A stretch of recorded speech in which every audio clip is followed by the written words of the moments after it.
Good afternoon. I want to begin by acknowledging the tremendous hardship the Ukrainian people are suffering as a result of Russia's invasion. The human toll is tragic. The financial and economic implications for the global economy and the U.S. economy are highly uncertain.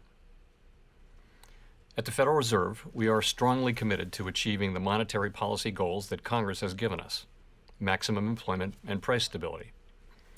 Today, in support of these goals, the FOMC raised its policy interest rate by 1/4 percentage point. The economy is very strong, and against the backdrop of an extremely tight labor market and high inflation, the committee anticipates that ongoing increases in the target range for the federal funds rate will be appropriate. In addition, we expect to begin reducing the size of our balance sheet at a coming meeting. Economic activity expanded at a robust 5.5% pace last year, reflecting progress on vaccinations and the reopening of the economy, fiscal and monetary policy support, and the healthy financial positions of households and businesses. The rapid spread of the Omicron variant led to some slowing in economic activity early this year, but cases have declined sharply since mid-January, and the slowdown seems to have been mild and brief. Although the invasion of Ukraine and related events represent a downside risk to the outlook for economic activity, FOMC participants continue to foresee solid growth. As shown in our summary of economic projections, the median projection for real GDP growth stands at 2.8% this year, 2.2% next year, and 2% in 2024. The labor market has continued to strengthen and is extremely tight. Over the first 2 months of the year, employment rose by more than 1 million jobs. In February, the unemployment rate hit a post-pandemic low of 3.8%, a bit below the median of committee participants' estimates of its longer-run normal level. The improvements in labor market conditions have been widespread, including for workers at the lower end of the wage distribution, as well as for African Americans and Hispanics. Labor demand is very strong, and while labor force participation has increased somewhat, labor supply remains subdued. As a result, employers are having difficulties filling job openings, and wages are rising at their fastest pace in many years. FOMC participants expect the labor market to remain strong, with the median projection for the unemployment rate declining to 3.5% by the end of this year and remaining near that level thereafter. Inflation remains well above our longer-run goal of 2%. Aggregate demand is strong, and bottlenecks and supply constraints are limiting how quickly production can respond. These supply disruptions have been larger and longer lasting than anticipated, exacerbated by waves of the virus here and abroad, and price pressures have spread to a broader range of goods and services. Additionally, higher energy prices are driving up overall inflation. The surge in prices of crude oil and other commodities that resulted from Russia's invasion of Ukraine will put additional upward pressure on near-term inflation here at home. We understand that high inflation imposes significant hardship, especially on those least able to meet the higher costs of essentials like food, housing, and transportation. We know that the best thing we can do to support a strong labor market is to promote a long expansion, and that is only possible in an environment of price stability. As we emphasize in our policy statement, with appropriate firming in the stance of monetary policy, we expect inflation to return to 2% while the labor market remains strong. That said, inflation is likely to take longer to return to our price stability goal than previously expected. The median inflation projection of FOMC participants is 4.3% this year and falls to 2.7% next year and 2.3% in 2024. This trajectory is notably higher than projected in December, and participants continue to see risks as weighted to the upside.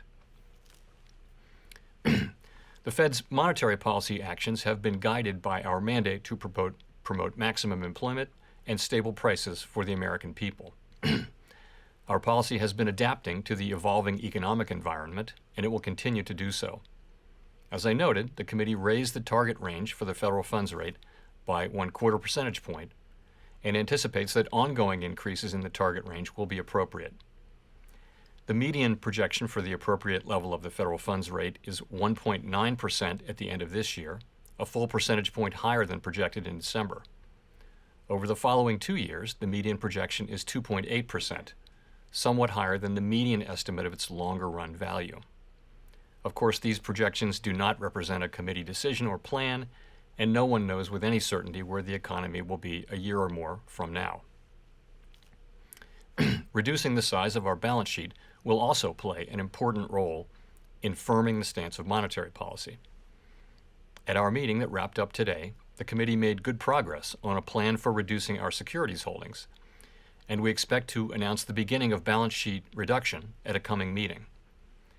In making decisions about interest rates and the balance sheet, we will be mindful of the broader context in markets and in the economy, and we will use our tools to support financial and macroeconomic stability. As we noted in our policy statement, the implications of Russia's invasion of Ukraine for the U.S. economy are highly uncertain. In addition to the direct effects from higher global oil and commodity prices, the invasion and related events may restrain economic activity abroad and further disrupt supply chains, which would create spillovers to the U.S. economy through trade and other channels. The volatility in the financial markets, particularly if sustained, could also act to tighten credit conditions and affect the real economy.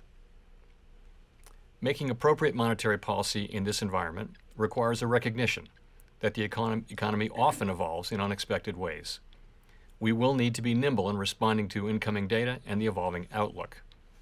And we will strive to avoid adding uncertainty to what is already an extraordinarily challenging and uncertain moment. We are attentive to the risks of potential further upward pressure on inflation and inflation expectations. The committee is determined to take the measures necessary to restore price stability. The American economy is very strong and well positioned to handle tighter monetary policy.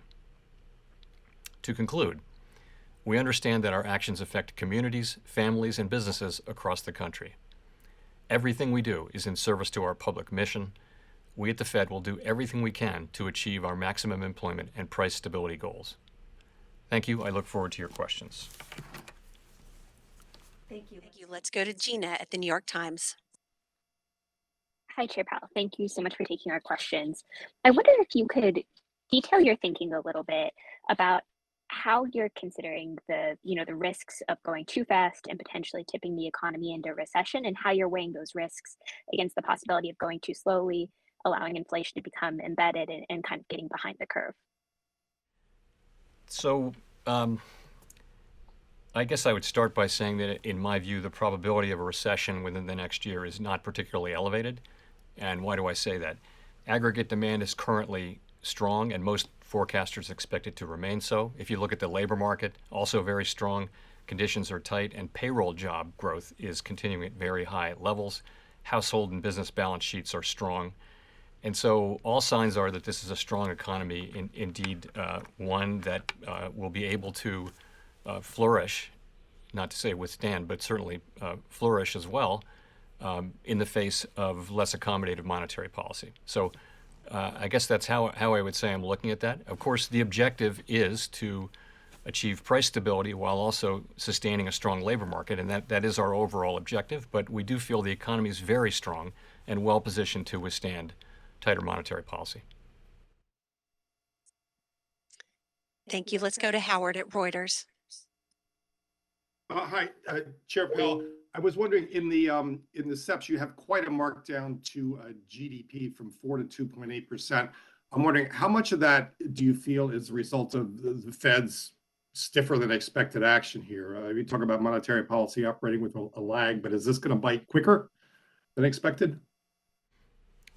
I don't think that's a big piece of it, actually. I think some of that is just an early assessment of the effects of spillovers from the war in Eastern Europe, which will hit our economy through a number of channels. Highly uncertain, but you're looking at higher oil prices, higher commodity prices. It'll be so that we think that will weigh on GP to some extent.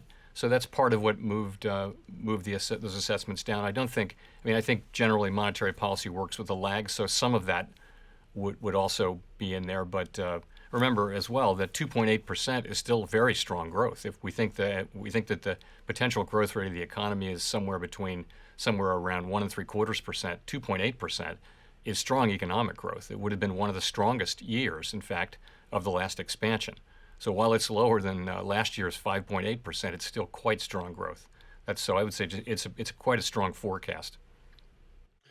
So in that context, what would trigger you to go faster or slower on the rate hikes? Ongoing increases doesn't really tell us whether this is going to come in bigger chunks or evenly paced through the year. Yeah, so the way we're thinking about this is that every meeting is a live meeting, and we're going to be looking at evolving conditions. And if we do conclude that it would be appropriate to move more quickly to remove accommodation, then we'll do so. I can't be perfectly specific about it, but that's certainly a possibility as we go through the year. Thank you. Thank you. Let's go to Rachel at the Washington Post. Thank you, Michelle, and thank you, Chair Powell, for taking our questions. I'm curious if you can be specific on when you expect to see inflation will start to come down, especially with the combination of rates going up, fiscal aid dissipating from the economy, and supply chains getting better. And if you don't start to see that, how will you signal it? What will you be looking for, and what will you be looking for over the course of the year? Thank you. So I guess I would say that before the invasion of Ukraine by Russia, so let's go back to that. I would have said that the expectation was that inflation would peak sometime in the first quarter, maybe the end of the first quarter of this year, and then maybe stay at that level or a little bit lower, and then start to come down in the back half of the year. So now we're already seeing a little bit of short-term upward pressure in inflation due to higher oil prices, not natural gas a little bit, but not so much for us since we have our own natural gas supply, other commodities prices. The other thing is that you're seeing supply chain issues around shipping and around lots of countries and companies and people not wanting to touch Russian goods. So that's going to be more tangled supply chains. So that could actually push out the relief we were expecting on supply chains generally. So I guess I would say that the expectation is still that inflation will begin to come down in the second half of the year. But if you look at where I read the SEP headline median, we still expect inflation to be high this year, lower than last year. And then we expect, though, particularly with the effects of the war, but also the data we've seen so far this year, we expect inflation to remain high through the middle of the year, begin to come down, and then come down more sharply next year.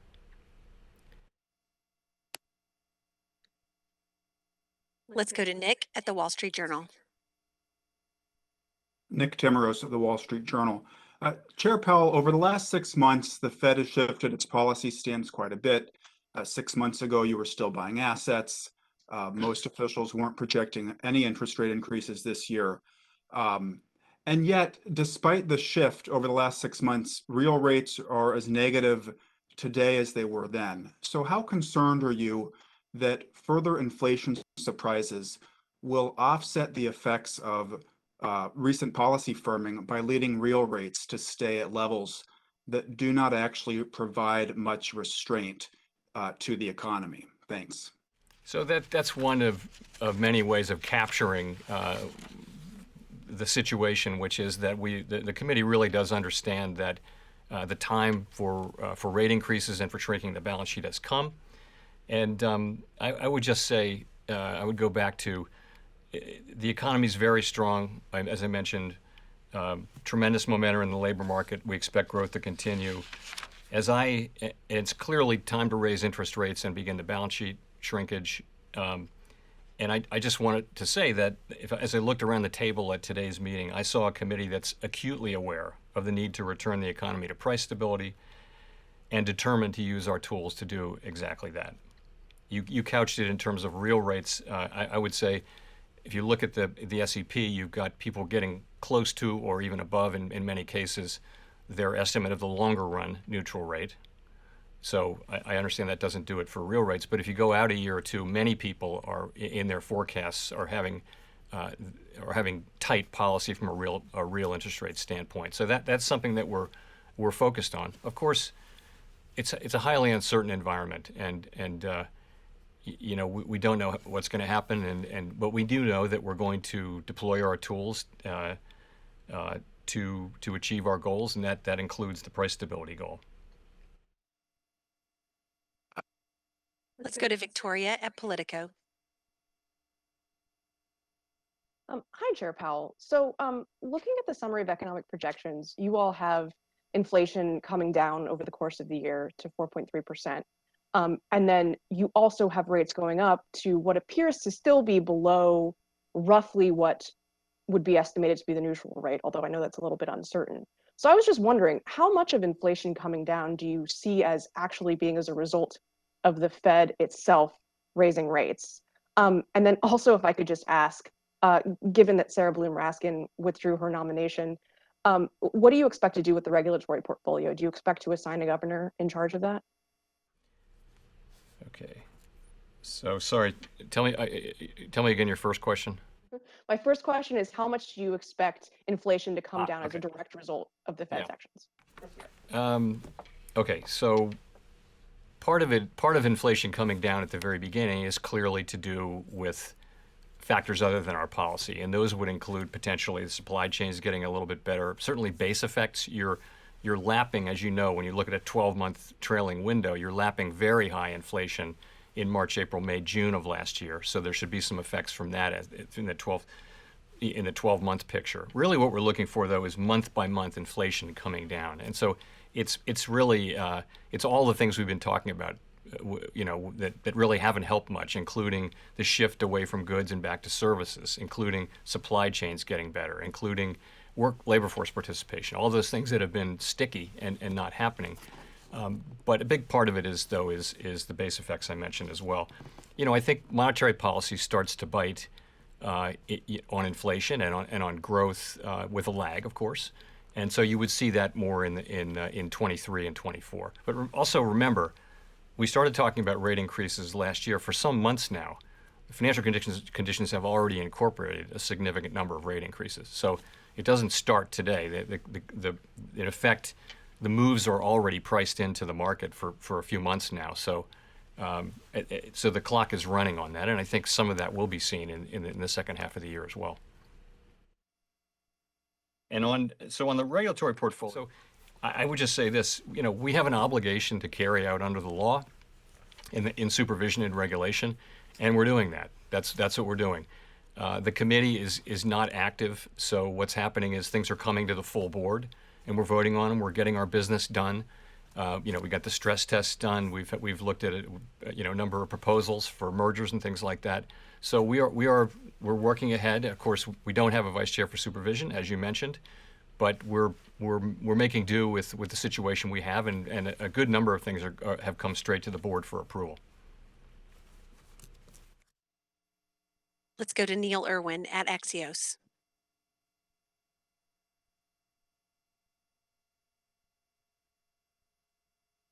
Let's go to Neil Irwin. Hi, Chair Powell. It's Neil Irwin at Axios. Thanks for taking our questions. In the statement of economic projections, we see a forecast of median 1.9% Fed fund rate at the end of the year, 2.8 end of next year. Wondered whether that aligns with your own expectations, in particular on that point of overshooting the long-term neutral rate. And also, if you can tell us anything about how that might be paced, front-loaded, back-loaded, how high is the bar for doing 50 at one meeting? So I don't, Neil, I've never talked about my own SCP projection. It's in there, but I think Fed chairs have generally not done that because we just haven't done it. It's because we have to put together the consensus on the committee and present that consensus. So I wouldn't talk about my individual one. And in terms of the pacing of it, I would just point out that there's 7 remaining meetings this year. This isn't something we discuss or debate or agree on, but there's 7 remaining meetings and there's 7 rate hikes. I would add there's also the shrinkage of the balance sheet, which people do the math different ways, but that might be the equivalent of another rate increase just from the runoff of the balance sheet. So I don't know. We haven't made any decisions on front end loading or going steadily through the year. And as I mentioned, if you look at the SEP, a good number of participants do see more than 7 rate increases this year. And I can't give you, I'm not going to try to give you a really specific test for what it would take to do that, but I will say this, though. We'll be looking at the data as they come in. We'll be looking to see whether the data show expected improvement on inflation. We'll be looking at the inflation outlook and making a judgment. And we'll be going, each meeting is a live meeting, and if we conclude that it would be appropriate to raise interest rates more quickly, then we'll do so.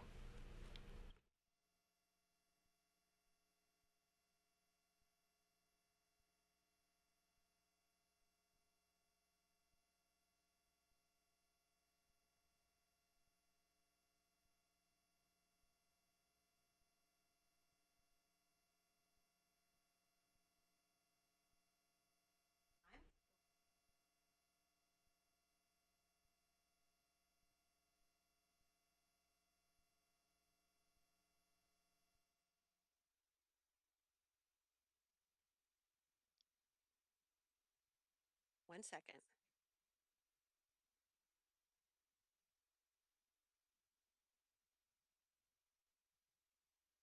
Okay, we're going to try one more time. Colby Smith at the FT.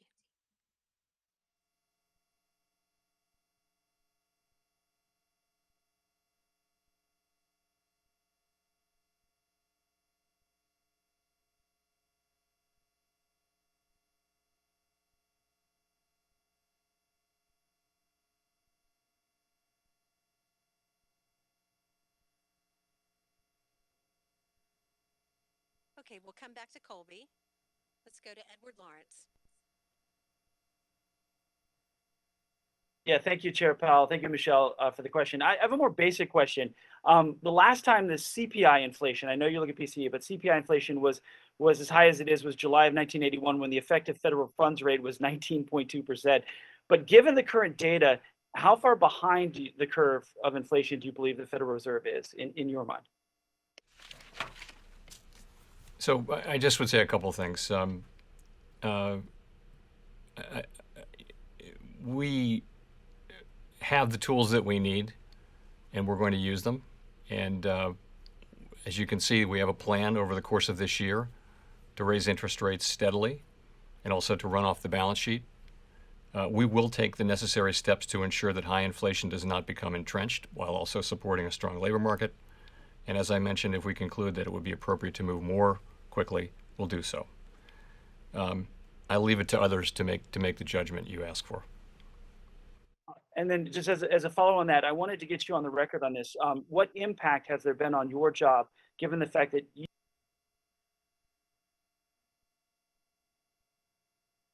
We lost you in the middle of the question.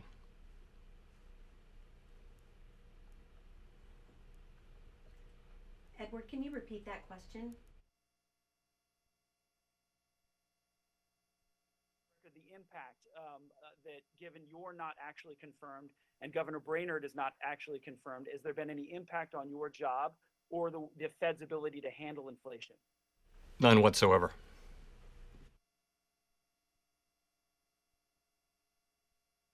Okay, let's go to Colby Smith at the FT. Thank you, Michelle. Chair Powell, how concerned is the committee about the notable pickup in services inflation, which is perhaps less likely to self-correct? And to what extent does it alter both the committee's confidence that long-term inflation expectations will not de-anchor in the coming months, as well as the balance of risks that the Fed may need to raise interest rates further above neutral than indicated in the dot plot? Thank you. Thank you. So, of course, that's something we're watching report by report, and we noticed it in the last meeting, and it's part of the overall picture. We have expected services inflation to move back up to where it was, and that's part of what's happening. Is in the case of some services, prices are still getting back up to where they were before the crisis. In other cases, it's pretty clear that inflation has spread more broadly across services, and yes, that is concerning. In the meanwhile, we see some progress on the goods side, but really in this latest report, it was confined to vehicles, which is admittedly a large category. So, as I mentioned, the committee acutely feels its obligation to move to make sure that we restore price stability, and is determined to use its tools to do so. Thank you. Let's go to Steve Leisman at CNBC. Thank you, Mr. Chairman.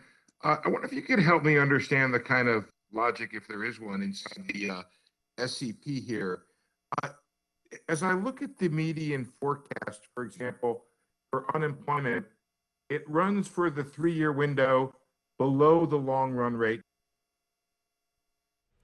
I look at inflation being above over the 3-year window, the long run, or call it the neutral rate, so the economy still runs hot. And that is all true in a regime when you run, at least for 2 years, the funds rate above the long run rate.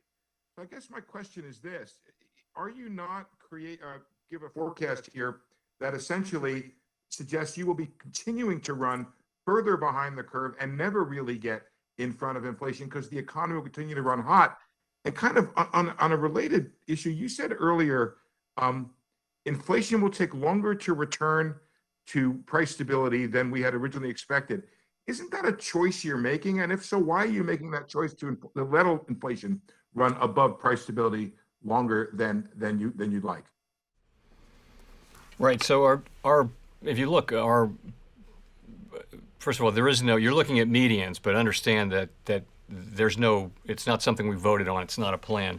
But if you look, people do have their by the end of this year, broadly, people are at or close to, or in some cases above, their estimates of longer run neutral interest rate. Okay, so that should stop pushing. That should, in other words, that should be a removal of accommodation for monetary policy, basically. At the same time, we will have done significant balance sheet runoff, and you can think of that as further. In the next year, and just looking at the median, you're now above above the what people estimate to be the longer run median. So and also in many people's forecasts, that actually amounts to tight policy in real rates as well. So why does unemployment remain at 3.5%? A couple points. One is the connection between in the economy we had before the pandemic, the connection between inflation and the level of the unemployment rate was not very tight. But this is clearly what this is an expectation that really it amounts to the idea that wage increases, which are now running above the level that would be consistent over the long run with 2% inflation, will move back down to levels which are still very attractive, full economy full employment kind of wages, but not to a point where they're pushing up inflation anymore. And as I mentioned, there are a lot of factors causing inflation to come down. And the reality is there are many moving pieces, and we don't know what will actually happen. But no matter what happens, this is a committee that is determined to use its tools to make sure that higher inflation does not become entrenched. And so we are determined on that front, and we'll deal with what comes. This is a modal or most likely expectation, but we'll deal with what comes, whether it's better or worse.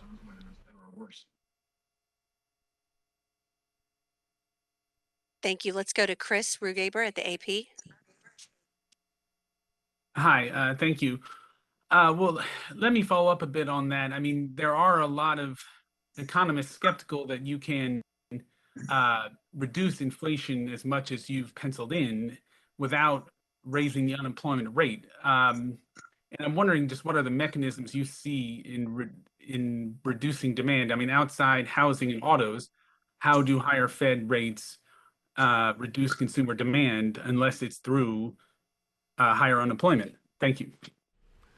Well, if you take a look at today's labor market, what you have is 1.7 plus job openings for every unemployed person. So that's a very, very tight labor market, tight to an unhealthy level, I would say. So, in principle, if let's say that our tools work about as you described, and the idea is we're trying to better align demand and supply, let's just say in the labor market. So it would actually, if you were just moving down the number of job openings so that they were more like 1-to-1, you would have less upward pressure on wages. You would have a lot less of a labor shortage, which is going on pretty much across the economy. We're hearing from companies that they can't hire enough people. They're having a hard time hiring. So That's really the thinking there. Is these are fairly well understood channels, interest sensitive, and basically across the economy we'd like to slow demand so that it's better aligned with supply, give supply at the same time to recover, and get into a better a better alignment of supply and demand, and that over time should bring inflation down. And I'll say again though, we don't have a perfect crystal ball about the future. And we're prepared to use our tools as needed to restore price stability. As I mentioned in my opening remarks, without price stability, you really can't have a sustained period of maximum employment. It's one of our most fundamental obligations is to maintain and restore, in this case, price stability. So we're very committed to that. Of course, the plan is to restore price stability while also sustaining a strong labor market. That is our intention, and we believe we can do that. But we have to restore price stability. Okay, let's go to Scott Horsley at NPR.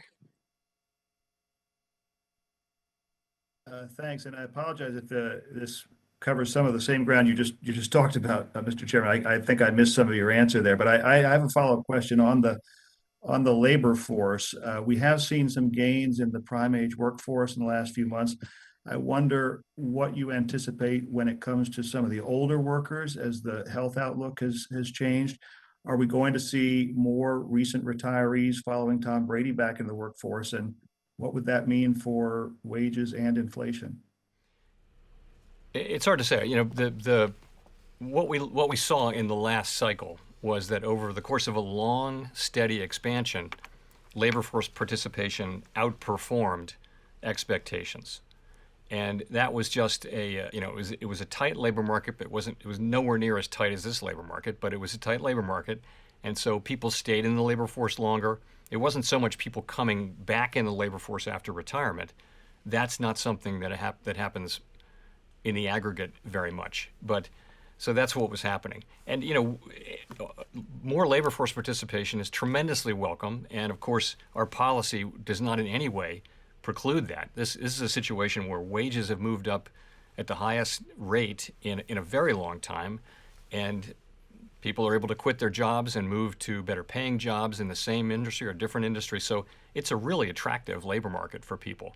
And once, as we get past COVID, well and truly, it becomes an even more attractive one. So we hope that will lead to more labor supply. That's a good thing for the country. It's a good thing for people. And it also will, we think, help relieve some of the wage pressures that do put inflation more at risk.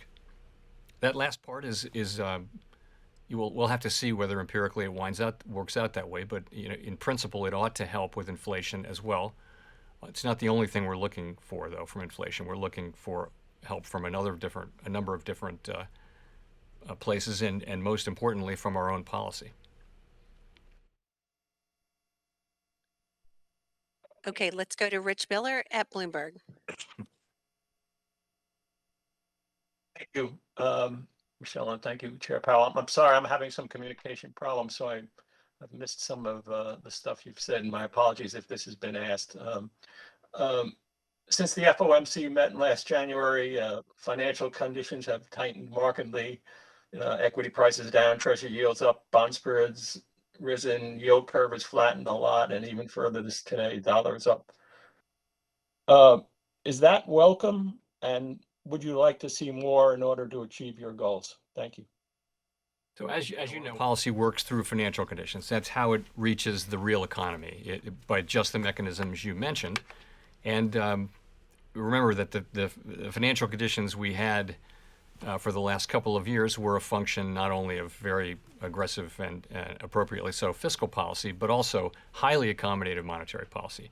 The monetary policy settings that we put in place at the worst parts of the pandemic. So it is very appropriate to move away from those. And yes, that will lead to some tightening in financial conditions in the form of higher interest rates and just the sorts of things. We're not targeting any one or more of those things, but financial conditions generally should move to a more normal level, so that because we know the economy no longer needs or wants these very highly accommodative this stance, which so it's time to move to a more normal setting of financial conditions, and we do that by moving monetary policy itself to more normal levels.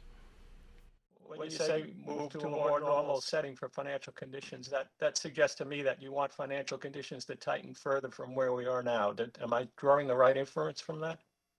Well, yes. So I would say we look at a broad range of financial conditions, and of course, when we tighten monetary policy, we do expect that they will adjust in sync over time with monetary policy. It's not any particular financial condition, but a broad range of financial conditions.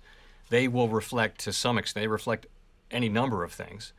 But yes, we need our policy to transmit to the real economy, and it does so through financial conditions, which means as we tighten policy or remove accommodation so that it's at least less accommodative, that broader financial conditions will also be less accommodative. Thank you. Just a little housekeeping note. Those of you in this call may be having some tech issues. If so, I understand the broadcast is coming through clearly on www.federalreserve.gov. So you might go there for the audio. And now we'll go to Jean Young.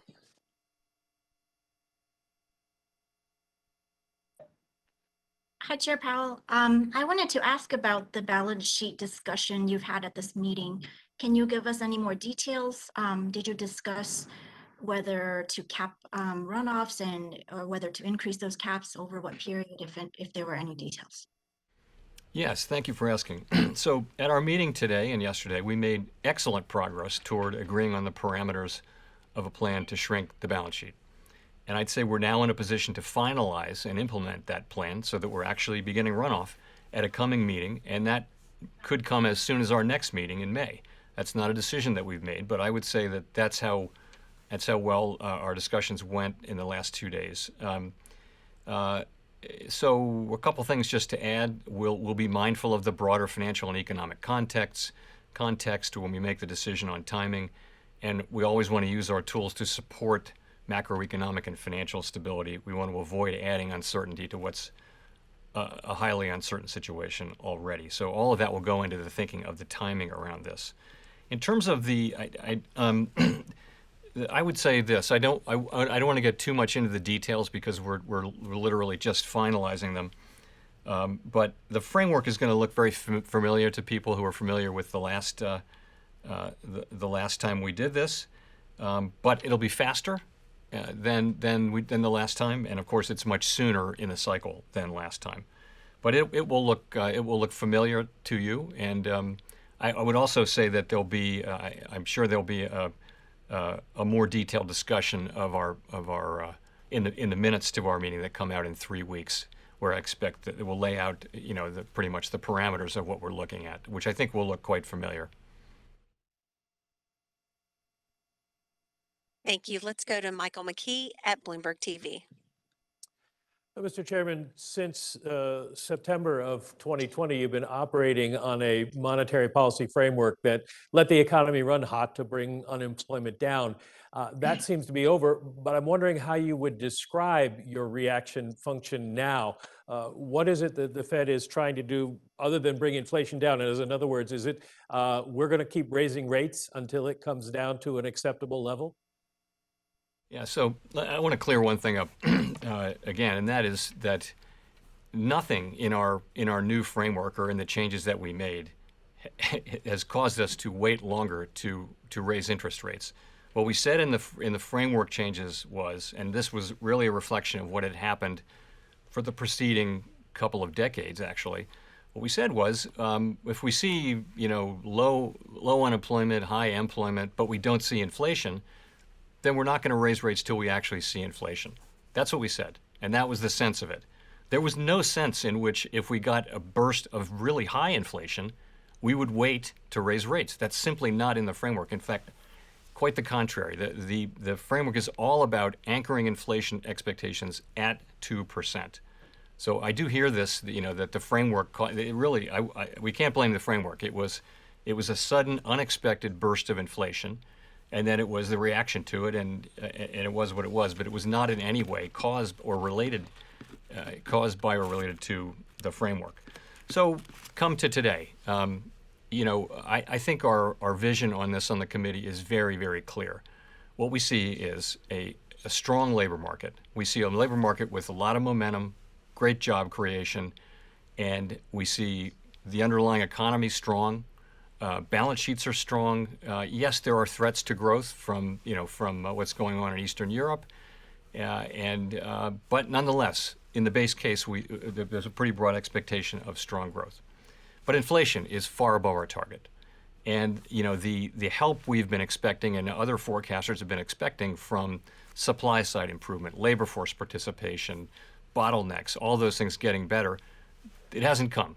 And so we're looking now to using our tools to restore price stability, and we're committed to doing that. And you see that, I think, in the Summary of Economic Projections, and you see that in the decision we make, and you will continue to see it in the decisions we make going forward. If I could follow up by asking, I guess what you'd call it is the Paul Volcker question. You don't think unemployment is going to rise significantly, but if it does that temper your desire to keep raising rates? Well, the goal, of course, is to restore price stability while also sustaining a strong labor market. We have a dual mandate, and they're sort of equal. But as I said earlier, price stability is an essential goal. In fact, it's a precondition really for achieving the kind of labor market that we want, which is a strong and sustained labor market. We saw the benefits of a long expansion, a sustained labor market. It pulled people back in, and there were really no imbalances in the economy that threatened the long expansion. The pandemic arrived. It was just a completely exogenous event. So that's how we're thinking about it. We of course want to achieve price stability with a strong labor market, but we do understand also that really you can't have maximum employment for any sustained period without price stability. So we need to focus on price stability, in particularly because the labor market is so strong and the economy is so strong. We feel like the economy can handle tighter monetary policy. Thank you. Let's go to Brian Chung at Yahoo. Hi, Chairman Powell. Hopefully no tech issues here on this front. Wanted to ask just kind of the broad question about how you are communicating what the Fed's doing here today to the average American who might not be reading the dot plots or understanding what the SCP is. How is the 25 basis point hike today and then the signaling on future Fed policy going to address the inflation that they're feeling at the stores on a daily basis? Sure. So I guess I'd start by just assuring everyone that we're fully committed to bringing inflation back down and also sustaining the economic expansion. We do understand that these higher prices, no matter what the source, have real effects on people's well-being. And really, high inflation takes a toll on everyone, but it's really especially on people who use most of their income to buy essentials like food, housing, and transportation, where, we've all seen charts that show if you're a middle-income person, you've got room to absorb some inflation. If you're at the lower end of the income spectrum, it's very hard because you're spending most of your money already on necessities and the price is going up. So, but it's punishing for everyone. So it has been a difficult time for the economy, but we do anticipate that inflation will move back down, as I mentioned earlier. It may take longer than we like, but I'm confident that we'll use our tools to bring inflation down. And you ask about rates. So the way that works, I would explain, is as we raise interest rates, that should gradually slow down demand for the interest-sensitive parts of the economy. And so what we would see is demand slowing down, but just enough so that it's better matched with supply, and that will bring inflation down over time. That's our plan. Thank you. Let's go to Jolene Kent at NBC News. Hi, Chair Powell. Thank you so much for taking my question, doing this today. My question is a follow-up to what Brian just asked. What is your message to consumers out there who can no longer afford the basics due to this high inflation? Well, that is, yes, indeed. I mean, as I just said, I think we do understand very much, and we very much take to heart that it's our obligation to restore price stability. And we've had price stability for a very long time and maybe come to take it for granted, but now we see the pain. I'm old enough to remember what very high inflation was like. And, we're strongly committed as a committee to not allowing this higher inflation to become entrenched and to use our tools to bring inflation back down to more normal levels, which our target is 2% inflation. So we will do that, and I just would want people to understand that. But the way we do that is by raising interest rates and by shrinking our balance sheet, and so financial conditions will become, at the margin, less supportive of various kinds of economic activity. That will slow the economy, while also allowing the labor market to remain very strong. And the good news is the economy and the labor market are quite strong, and that means the economy, we think, can handle interest rate increases. And as a quick follow-up to that, obviously the Federal Reserve walking this very complicated fine line, trying to avoid a recession. For the consumers out there who are worried about their jobs in a possible recession, what do you say to that? Well, I say that our intention is to bring inflation back down to 2% while still sustaining a strong labor market, and that the economy is very strong. If you look at where forecasts are, people are forecasting growth that's strong within the context of U.S. potential economic output. And we expect that to continue. And to the extent the data come in different, then of course our policy will adapt. But we do believe that our policy is the appropriate one for this forecast, and we believe that we can bring down inflation. We believe that we can do so while sustaining a strong labor market. The labor market it's not strong in the ordinary sense of the world. We have not seen a labor market where there are 1.7 job openings for every unemployed person, or where if you add job openings to those who are employed, that's actually substantially a larger number than the size of the workforce, than the number of people who actually count themselves as in the workforce. So this is a situation where demand is higher than supply, and when that happens, prices go up. So we need to use our tools to move supply and demand back in. We don't think we need to do this alone. There will be other factors helping that happen, but we certainly are prepared to use our tools, and we will.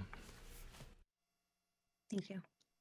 Thank you. Let's go to Simon at The Economist. Thank you, Michelle. Thank you, Chair Powell. Sorry to take you away from inflation for 1 minute. May I ask about the sanctions on Russia, and specifically the freezing of the central bank assets? Of course, that raises a similar risk for other sovereigns around the world and their biggest companies potentially. Any concerns about, in the long term, how this might affect the dollar's status as the preeminent global reserve currency? And in the past couple of weeks, have you had to deliver any kinds of reassurance to other central bankers around the world? Well, so of course, central bankers around the world are generally very, very in favor of all of these sanctions. But let me say this: sanctions are really the business of the elected government, and that's true everywhere. So the administration, the Treasury Department in particular, and other agencies, they create these sanctions. We're there to provide technical expertise, but they're not. It's not our decisions, so I'm reluctant to comment on sanctions really much because again they're not for us. We have a very specific mandate, and these are really the province of elected governments, as I mentioned. So I'd have to leave it at that. So, sorry. Thank you. Let's go to Nancy Marshall-Genzer at Marketplace. Hi, Chair Powell. Thanks for taking the question.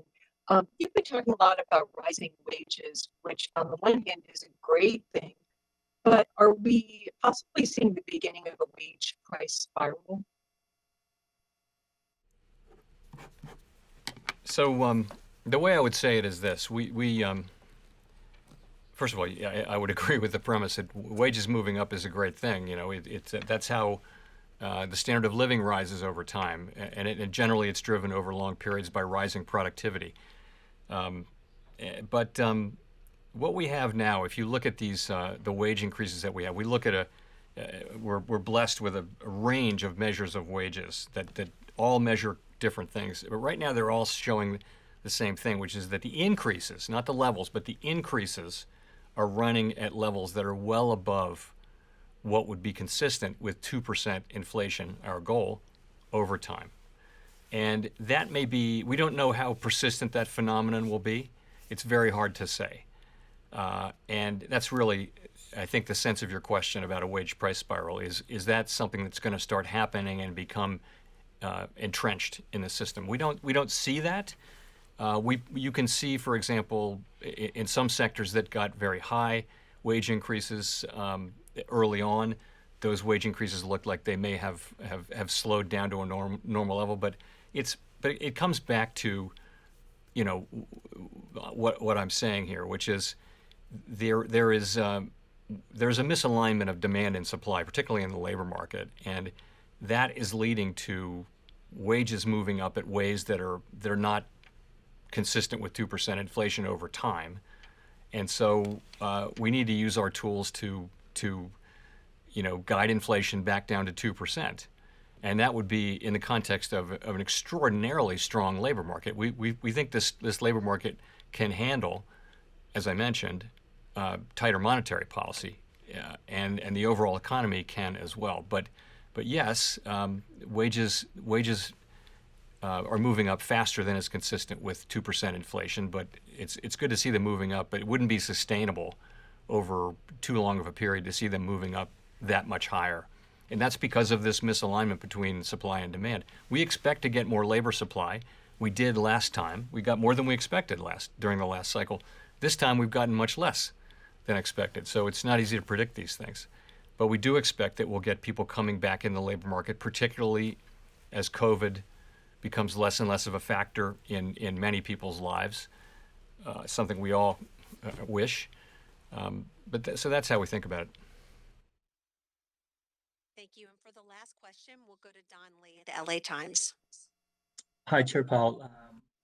I think you said to the Senate earlier this month that in hindsight, the Fed should have moved earlier. And it sounds like today that you don't think that the Fed is late. And I just wanted to get your clarification on that. And if it is, if you still think that the Fed is behind the curve, how much behind the curve is it? Right. So we are not. We don't have the luxury of 20/20 hindsight in actually implementing real-time decisions in the world. So, the question is, the right question is, did you make the right decisions based on what you knew at the time? But that's not the question I was answering, which is knowing what you know now. So I think if we knew now, of course, if we knew now that these supply blockages really and the inflation resulting from them in collision with very strong demand, if we knew that was what was going to happen, then in hindsight, yes, it would have been appropriate to move earlier. Obviously, it would be, but again, we don't have that luxury. And then but that's a separate question from your other question, which is behind the curve. And I don't have the luxury of looking at it that way. We have our tools, powerful tools, and the committee is very focused on using them. We're acutely aware of the need to restore price stability while keeping a strong labor market.